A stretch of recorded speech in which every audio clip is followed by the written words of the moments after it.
Dollywood had much to celebrate with the Festival of Nations coinciding with Dolly Parton's homecoming. The festival brought artists from around the world to the park to showcase their talents in music and dance. But most eyes were on namesake Dolly Parton, who returned not only to honor a former mentor and duet partner, but to also launch the park's new $5 million river battle ride. Calm, I think, than most. This would be one like we might ride around in the creeks or something back home. It's not too dangerous but fun. But I think the children are going to really enjoy this with this particular ride. Yeah, it does. Go ahead and crank that. Go ahead, crank it. Push it toward them. Yeah, like that. See, it's spurting a little water. I threatened them, I told you, with their life if they got me wet. Anyway, we're going to go around here and kind of initiate this whole thing, so we're going to ride around. Oh, shoot, that skunk.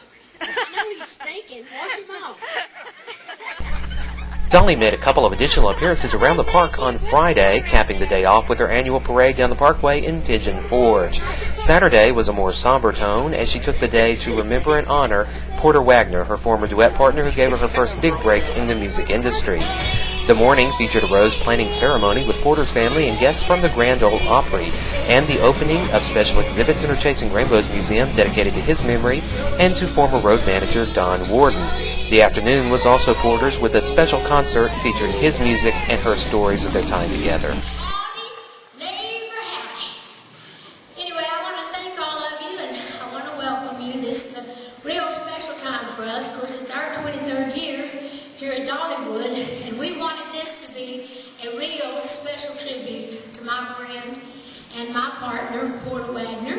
And as you know, we lost Porter a few months back, and of course we all miss him. And I can honestly say that when we lost Porter, for me, it was like losing a piece of my own heart. Because Porter gave me my first big break in the country music business back in the mid-60s when he put me on his TV show. He had the #1 syndicated country show in the country, and I still think it was the best that there ever was. Of course, we had lots of duets. We traveled all over the country with our road show and working with the Wagon Masters, which we had a great time. Of course, I've made up my own version of the Wagon Masters. Don't you think they look pretty good? Steve Summers did all of our clothes. And of course, the center wheel of the band here is Don Warden. And of course, Don and Porter were very dear friends. So I'm going to honor Don today as well as Porter, because that's exactly what Porter would want me to do. And I could have never done what I've done without Don. And Porter was managed by Don all of those years. And Don, I just want to say thank you and to let you know that we love you.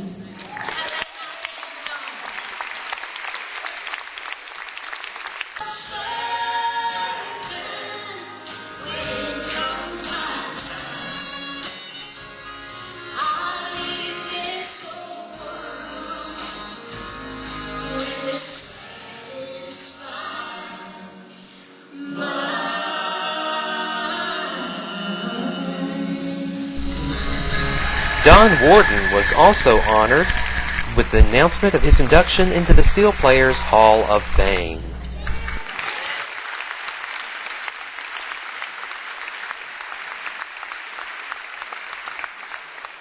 Early pioneer in radio and TV, started his career in 1948 with his own band, the Rhythm Rangers.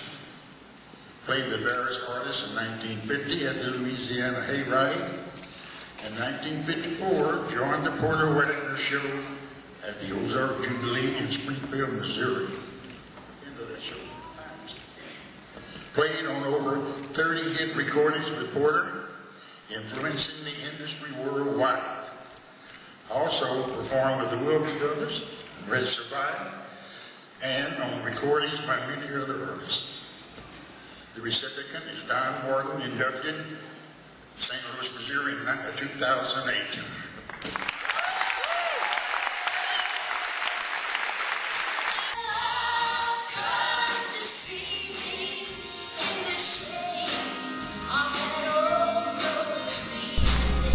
The show drew to a close with Dolly telling how she came to write her most famous song about Porter, and then offering the crowd perhaps the most emotional performance of the tune since it was written.